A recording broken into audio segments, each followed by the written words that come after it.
SSC எக்ஸாம்ல இந்த question ப்ரீவியஸா கேட்டிருக்காங்க. அதாவது முதல் 5 இயல் எண்களின் வர்க்கங்களின் சராசரியை காண்கிறாங்க. சோ சிம்பிளிஃபிகேஷன்ல இந்த மாடல் சம் கேட்கறனால எப்படி குயிக்கா சால்வ் பண்ணலாம்னு பார்க்கலாம். கொஸ்டின்ல முதல் 5 இயல் எண்களின் வர்க்கங்களின் சராசரியை காண்கிறாங்க. சோ முதல் 5 இயல் எண் என்னது 1 2 3 4 5. சோ இதான் முதல் 5 இயல் எண். இதோட வர்க்கம்னா ஸ்கொயர்னு அர்த்தம். இதுவே கணம்னு கேட்டாங்கன்னா கியூப்னு அர்த்தம். சோ வர்க்கம்னா ஸ்கொயர்.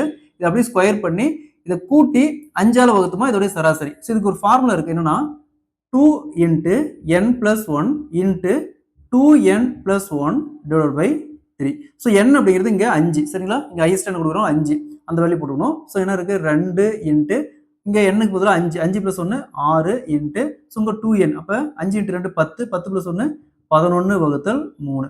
நெக்ஸ்ட்டு 6 3ஆல் கேன்சல் பண்ணால் 2 2 × 2 4 4 × 11 44. ஸோ இதோடைய சராசரி பார்த்தோம்னா 44. Option B is the correct answer. இதே மாதிரி இந்த சம் பாருங்க.